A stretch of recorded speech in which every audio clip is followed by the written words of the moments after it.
Anne of Avonlea by Lucy Maude Montgomery. Chapter 5. A Full-Fledged Schoolma'am. When Anne reached the school that morning, for the first time in her life she had traversed the birch path deaf and blind to its beauties. All was quiet and still. The preceding teacher had trained the children to be in their places at her arrival, and when Anne entered the schoolroom, she was confronted by prim rows of shining morning faces and bright, inquisitive eyes. She hung up her hat and faced her pupils, hoping that she did not look as frightened and foolish as she felt, and that they would not perceive how she was trembling. She had sat up until nearly 12 the preceding night composing a speech she meant to make to her pupils upon opening the school. She had revised and improved it painstakingly, and then she had learned it off by heart. It was a very good speech, and had some very fine ideas in it, especially about mutual help and earnest striving after knowledge. The only trouble was that she could not now remember a word of it.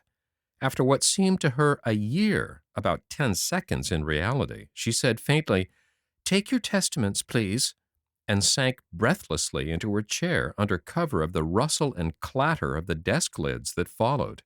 While the children read their verses, Anne marshaled her shaky wits into order and looked over the array of little pilgrims into the grown-up land. Most of them were, of course, quite well known to her. Her own classmates had passed out in the preceding year, but the rest had all gone to school with her, excepting the primer class and 10 newcomers to Avonlea.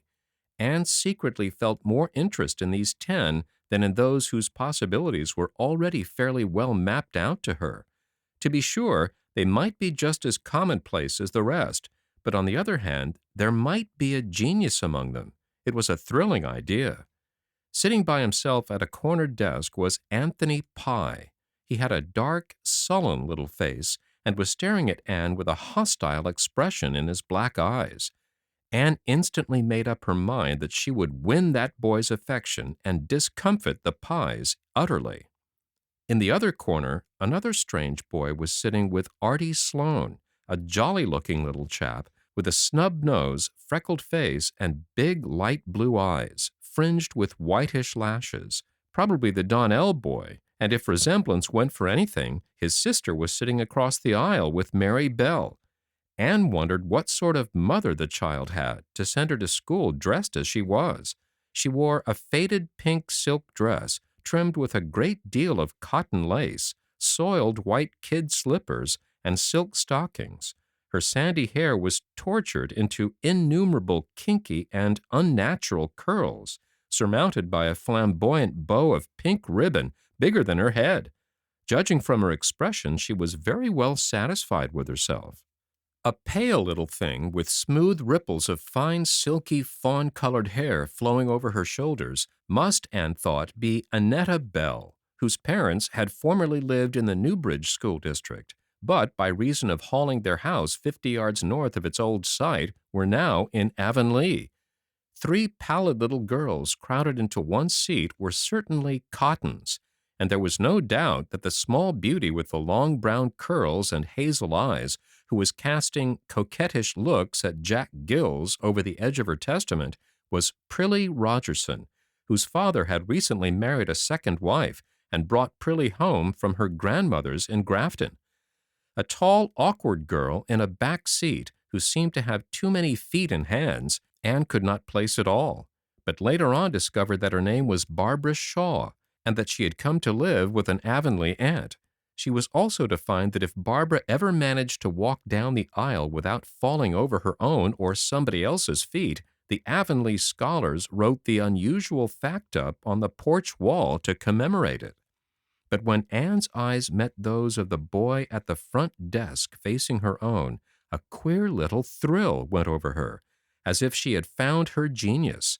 She knew this must be Paul Irving, and that Mrs. Rachel Lynde had been right for once when she prophesied that he would be unlike the Avonlea children. More than that, Anne realized that he was unlike other children anywhere, and that there was a soul subtly akin to her own gazing at her out of the very dark blue eyes that were watching her so intently. She knew Paul was 10, but he looked no more than 8. He had the most beautiful little face she had ever seen in a child, features of exquisite delicacy and refinement, framed in a halo of chestnut curls. His mouth was delicious, being full without pouting, the crimson lips just softly touching and curving into finely finished little corners that narrowly escaped being dimpled. He had a sober, grave, meditative expression, as if his spirit was much older than his body. But when Anne smiled softly at him, it vanished in a sudden answering smile, which seemed an illumination of his whole being, as if some lamp had suddenly kindled into flame inside of him, irradiating him from top to toe. Best of all, it was involuntary, born of no external effort or motive, but simply the outflashing of a hidden personality, rare and fine and sweet. With a quick interchange of smiles, Anne and Paul were fast friends forever before a word had passed between them. The day went by like a dream. Anne could never clearly recall it afterwards. It almost seemed as if it were not she who was teaching, but somebody else. She heard classes and worked sums and set copies mechanically. The children behaved quite well. Only 2 cases of discipline occurred. Morley Andrews was caught driving a pair of trained crickets in the aisle. Anne stood Morley on the platform for an hour and, which Morley felt much more keenly, confiscated his crickets. She put them in a box and on the way from school set them free in Violet Vale. But Morley believed, then and ever afterwards, that she took them home and kept them for her own amusement. The other culprit was Anthony Pye, who poured the last drops of water from his slate bottle down the back of Aurelia Clay's neck.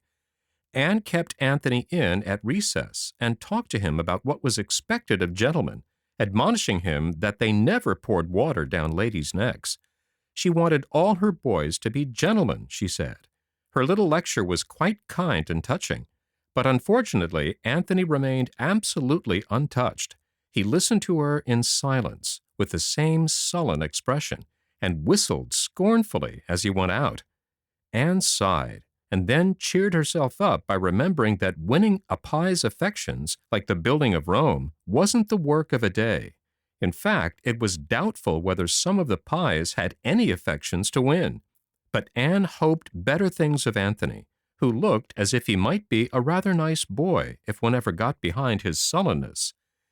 When school was dismissed and the children had gone, Anne dropped wearily into her chair. Her head ached, and she felt woefully discouraged.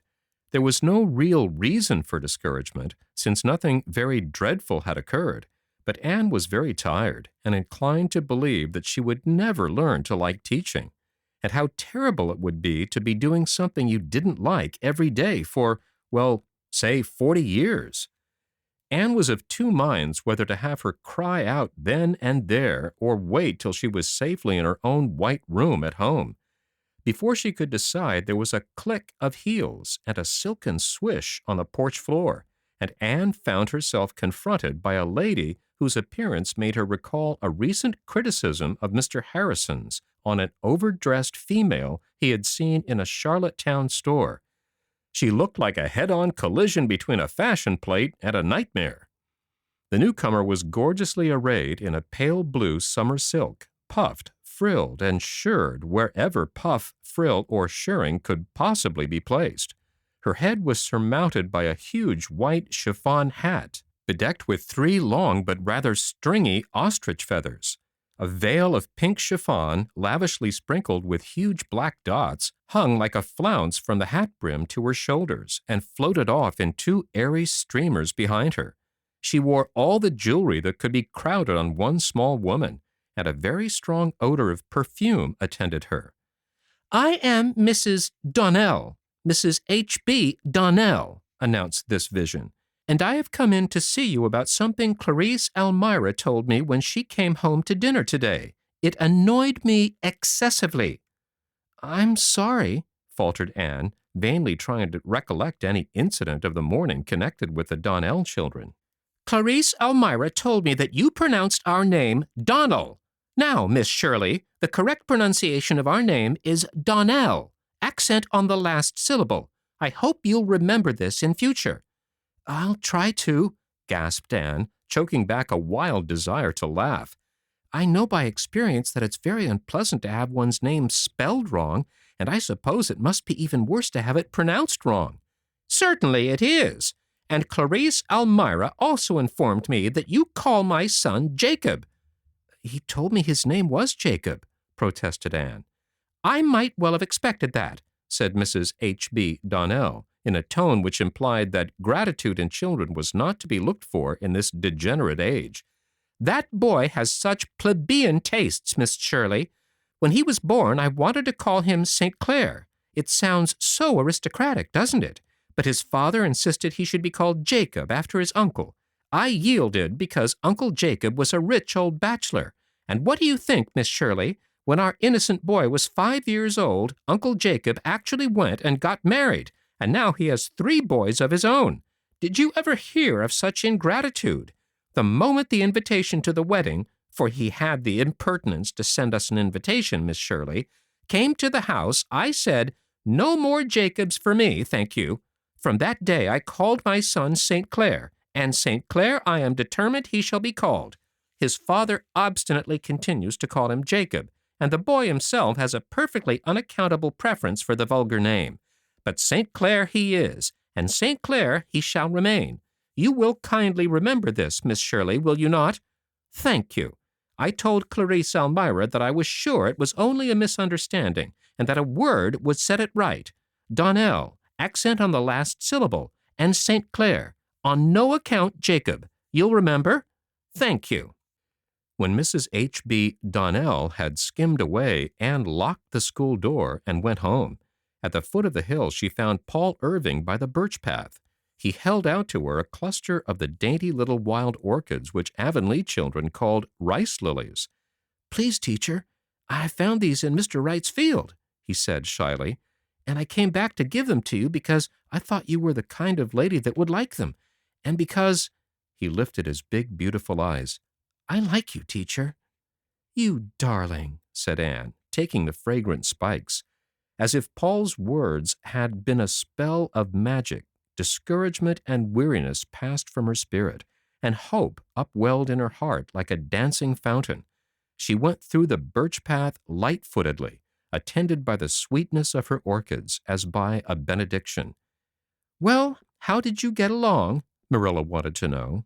"Ask me that a month later and I may be able to tell you. I can't now. I don't know myself. I'm too near it. My thoughts feel as if they had been all stirred up until they were thick and muddy. The only thing I feel really sure of having accomplished today is that I taught Cliffy Wright that A is A. He never knew it before. Isn't it something to have started a soul along a path that may end in Shakespeare and Paradise Lost?" Mrs. Lynde came up later on with more encouragement. That good lady had waylaid the school children at her gate and demanded of them how they liked their new teacher. "And every one of them said they liked you splendid, Anne, except Anthony Pye. I must admit he didn't. He said you weren't any good, just like all girl teachers. There's a pie leaven for you. But never mind." "I'm not going to mind," said Anne quietly, "and I'm going to make Anthony Pye like me yet. Patience and kindness will surely win him." "Well, you can never tell about a pie," said Mrs. Rachel cautiously. "They go by contraries, like dreams, often as not. As for that Donnell woman, she'll get no Donnelling from me, I can assure you. The name is Donnell, and it always has been. The woman is crazy, that's what. She has a pug dog she calls Queenie, and it has its meals at the table along with the family, eating off a china plate. I'd be afraid of a judgment if I was her. Thomas says Donnell himself is a sensible, hard-working man, but he hadn't much gumption when he picked out a wife, that's what."